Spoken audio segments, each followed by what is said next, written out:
మేము ఉపవాసం ఉండగా నువ్వెందుకు చూడవు? మేము మా ప్రాణములను. కొందరు అనుకుంటారు మేము ఎంతో ప్రార్థన చేస్తున్నాము, ఉపవాసం ఉండి ప్రార్థన చేస్తున్నాము, దేవుడు మా ప్రార్థన వినటం లేదు, మన ప్రార్థన మమ్మల్ని పట్టించుకోవట్లేదని కొందరు అనుకుంటారంట. నిజముగానే కొందరు ఉపవాసం నుండి ప్రార్థన చేసినా కార్యాలు జరగవు. కార్యాలు దేవుడి చిత్తములు లేకపోతే కార్యాలు జరగమని జ్ఞాపకం చేసుకోవాలి. హల్లెలూయా.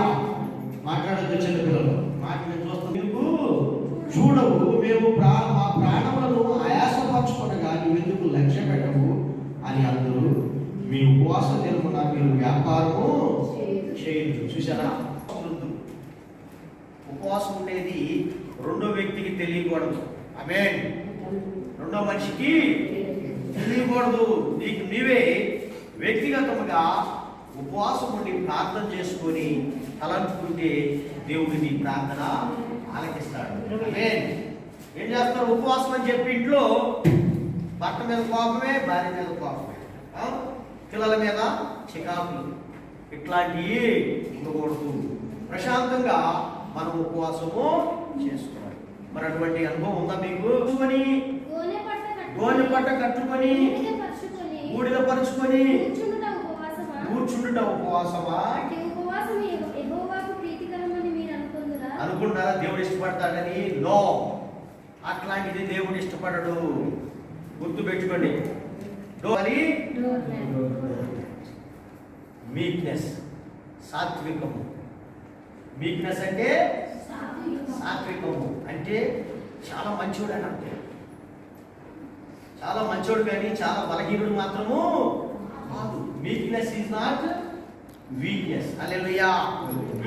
ఇట్లాగే నేను దుప్పటేసుకొని బూడిద చల్లుకొని బట్టలు చింపుకొని నేను దేవుడి సన్నిధిలో ఉంటే అది ప్రార్థన అని అనుకుంటున్నారా? అది ప్రార్థన కాదు. దేవుడు దానిని అంగీకరించడని ఇక్కడ చెబుతున్నాడు.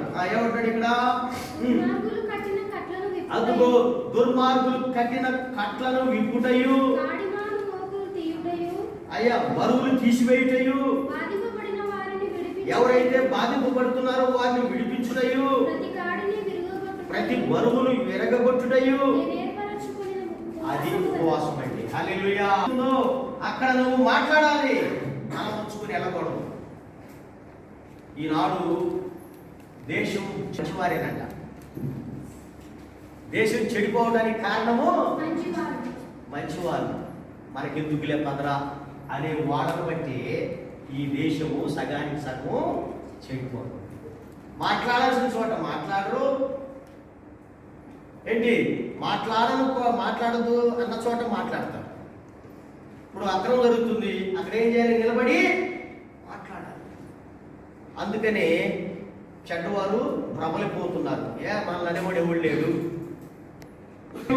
కాడి మాను మోకులు తీయుటయు, బాధింపబడిన వారిని విడిపించుటయు, ప్రతి కాడిని విరగగొట్టుటయు నేను ఏర్పరచుకున్న ఉపవాసము కదా.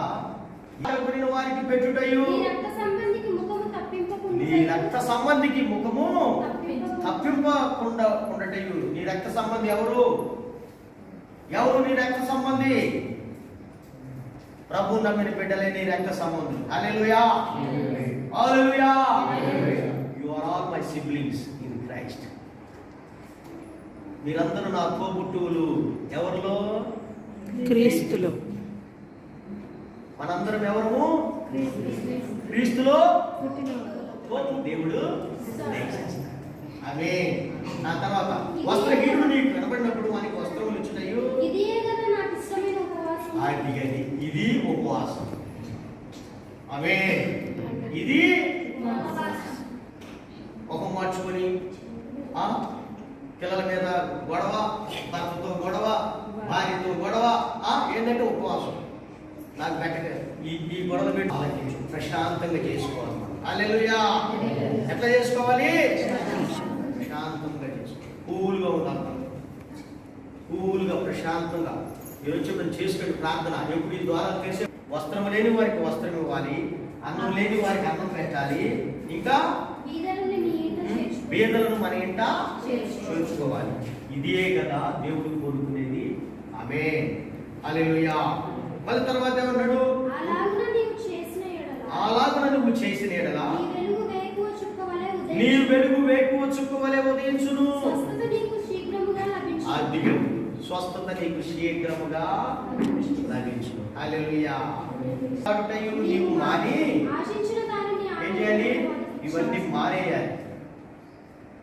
మనం ఇంకా క్రీస్తులో కడగబడిన తర్వాత ఇక మన ఎవరిని కూడా should not point out anybody. ఇంకెవరిని కూడా మనం వేలు పెట్టి చూపించొద్దు. ఎవరు చూసుకుంటారు? దేవుడు చూసుకుంటాడని మనం సైలెంట్ ఉండాలి. కానీ వేలు పెట్టి మనము వేలు పెట్టి చూపించకూడదు. ఎవరిచినే కదా చీకటిలో నీ వెలుగు ప్రకాశించును, అంధకారము నీకు మధ్యాహ్నం వలె నుండును.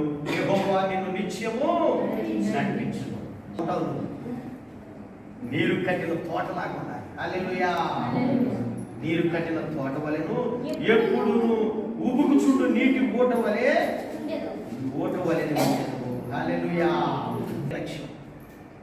కీర్తనలు మత్తయి సువార్త 22వ అధ్యాయం 37వ వచనం త్వరగా చూడండి. మనిషి పూర్ణ హృదయముతోను పూర్ణాత్మతోను నీ పూర్ణ మనస్సుతోను నీ దేవుడైన ప్రభువును ప్రేమింపవలెనన్నది. పూర్ణ హృదయముతో, పూర్ణ మనసుతో, పూర్ణ బలముతో మనం ఆ ప్రభువుని ప్రేమించాలి. 7వ రోజు ఆ బిడ్డ చనిపోయాడు. సంతోషంగా లేచి స్నానం చేసుకొని మంచి విందు చేశాడు. మంచి విందు చేసుకొని దీంట్రా చనిపోతే ఎంత ఆనందంగా ఉన్నాడు. చనిపోతే ఎంత ఆనందంగా ఉన్నాడు. స్నానం చేసుకున్నాడు, చక్కగా మంచి భోజనాలు తింటాడు. ఏమిటని అందరూ ఆశ్చర్యపోతున్నారు. వాక్యం తీయండి. హల్లెలూయా. 2వ సమూయేలు 12వ అధ్యాయము 2వ సమూయేలు 12వ అధ్యాయము 16 చదువుకుందాం. ఊరి అది బహు జబ్బు పడెను.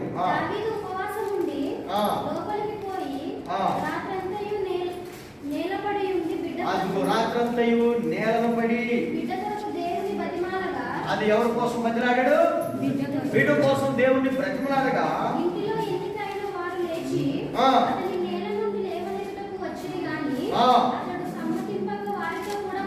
అతడు సమ్మతింపుగా వారితో కూడా భోజనము చేయక ఉండెను. అదిగో 7వ దినమున బిడ్డ చావగా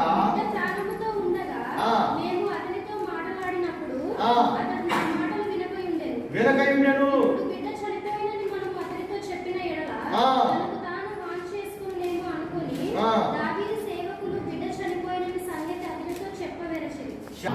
చిన్నపిల్లలు ఒకవేళ మరణిస్తే వాళ్ళు ఎక్కడికి వెళ్ళిపోతారంటే డైరెక్ట్ గా దేవుని యొద్దకు చదువుకుందామా. ఆ దినములలో ఏమొచ్చిందట?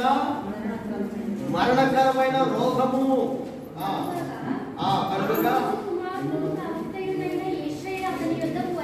ప్రవక్త మా కుటుంబాలకు విడుదల దయచేయండి, అనారోగ్యాన్ని గర్తించండి, ఆయన ముందున్న పరిచర్యలు, ప్రయాణాలు, పనులు తోడుకుండి సహాయం చేసి సమస్త ఘనత, మహిమ, ప్రభావం మీరే పొందుకోమని యేసుక్రీస్తు నామములో అడిగి వేడుకుంటున్నాను తండ్రి.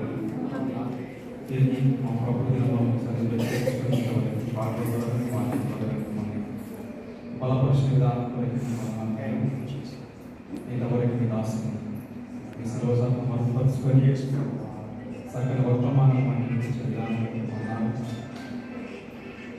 మరి నాయన వాక్యానుసారంగా మా వాక్యం ఏం చెప్తుందో అది గ్రహించే మనసు మాకు అందరికీ దయచేయండి తండ్రి. మరి ఉపవాసం ఎందుకు ఉండాలో ఎట్లా ఉండాలో వాక్యం ద్వారా మాకు హెచ్చరించిన విధానం మన ఆశ్రయిస్తున్నాం. ఇంకా అనేక సత్యాలను తెలుసుకొని వాటి ప్రకారం మేము ముందుకు నడుచుకుంటే సహాయం అనుగ్రహించింది. మా హృదయాలతో మేము ఇంతవరకు మాట్లాడే విధానం మన దయచేస్తున్నామంటే వాక్యానుసారం జీవితం మాకు దయచేయండి. వాక్యానుసారం ముందు కొనసాగుతున్న దయచేయండి. అంత మాత్రమే కాకపోతే ప్రతి ఒక్కరిని దీవించి ఆశీర్వదించండి. ఇంకా అనేక రెట్లు మా సంఘాన్ని నడిపించిన ఆత్మలు మీకు నిలబడుతున్న సహాయం అనుగ్రహించి మా సంఘాన్ని దీవించింది, ఆశీర్వదించి మా సంఘ కాపుని కానీ మా సంఘ పెద్దలు కానీ మా సంఘంలో ప్రతి కుటుంబం జ్ఞాపకం చేసుకొని ఎవరికి ఏం అవసరం మీ నామం ఇచ్చి సంతోషపెట్టమని ప్రార్థిస్తున్నాము. మేము చేసిన పనులు కానీ మేము చేసిన ప్రతి అవసరంలో మీరు తోడుంది మమ్మల్ని ఆ సంతోషపెట్టే మమ్మల్ని ఆకర్షించమని ప్రార్థిస్తున్నాము. తండ్రి అంత మాత్రమే కాకుండా ఈ జన్మాంతం బట్టి హల్లెలూయా.